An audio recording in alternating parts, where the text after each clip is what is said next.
ఒక చిన్న గ్రామంలో అర్జున్ అనే ఒక తెలివైన బాలుడు ఉండేవాడు.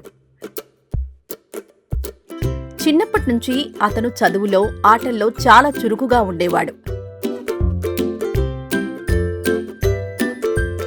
గురువులు కూడా అతన్ని ఎంతో మెచ్చుకునేవారు. అతని తల్లిదండ్రులు కూడా అతన్ని చూసి గర్వపడేవారు.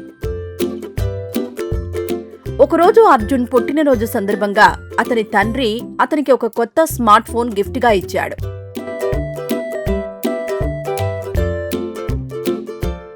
అర్జున్ చాలా ఆనందించాడు.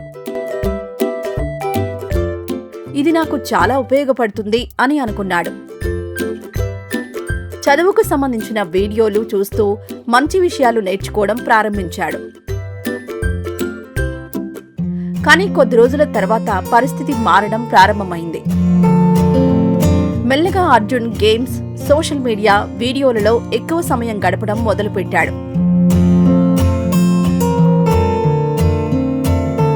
మొదట్లో ఇంకా 5 నిమిషాలు అని అనుకున్నా ఆ 5 నిమిషాలు గంటలుగా మారిపోయాయి. ఒకరోజు అర్జున్ తల్లి, "అర్జున్, చదవాల్సిన సమయం అయింది, ఫోన్ పెట్టు." అమ్మా, ఇంకో లెవెల్ పూర్తి చేస్తాను, తర్వాత చదువుతాను. అలా రోజులు గడిచాయి. చదువుపై ఆసక్తి తగ్గిపోయింది. స్కూల్లో మార్కులు పడిపోవడం ప్రారంభమైంది. టీచర్ కూడా గమనించారు. అర్జున్, నువ్వు ముందు చాలా బాగా చదివేవాడివి, ఏమైంది ఇప్పుడు? అర్జున్ నిశ్శబ్దంగా తలదించుకున్నాడు.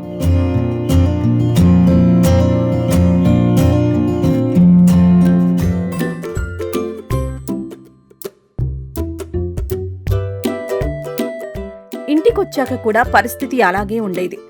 తల్లిదండ్రులు మాట్లాడినా వినేవాడు కాదు. ఫోన్ లేకుండా ఒక్క నిమిషం కూడా ఉండలేకపోయేవాడు. ఒకరోజు అర్జున్ తన ఫోన్లో గేమ్ ఆడుతూ రోడ్డుపై నడుస్తున్నాడు. అతని దృష్టి మొత్తం ఫోన్ పైనే ఉంది. అకస్మాత్తుగా అతను ఒక బైక్కి దగ్గరగా వెళ్లిపోయాడు. అదృష్టవశాత్తు డ్రైవర్ బ్రేక్ వేసి అతన్ని కాపాడాడు. ఏంట్రా, ఫోన్లో చూస్తూ నడుస్తున్నావా? రోడ్డు కనిపించటం లేదా? ఆ మాటలు అర్జున్ మనసులో బలంగా తాకాయి. అతని ఇంటికి వెళ్లి ఆలోచించడం ప్రారంభించాడు. నేను ఏమవుతున్నాను? ముందు నేను ఎంత మంచిగా ఉండేవాడిని, ఇప్పుడు నా వల్ల నా తల్లిదండ్రులు బాధపడుతున్నారు. నా చదువు కూడా పాడైపోయింది.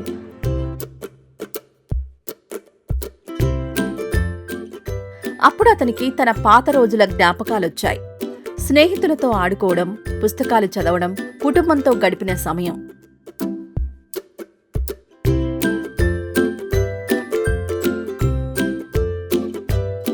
అర్జున్ ఒక నిర్ణయం తీసుకున్నాడు.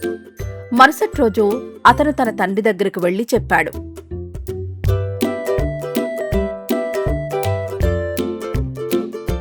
నాన్న, నేను తప్పు చేశాను. ఈ ఫోను నాకు సహాయం చేయాల్సింది, కానీ నేను దానికే బానిస అయ్యాను. ఇక నుంచి నేను సమయాన్ని వృధా చేయను.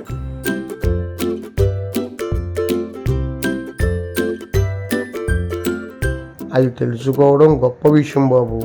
టెక్నాలజీ మనకు సేవ చేయాలి, కానీ మనం దానికి కాదు.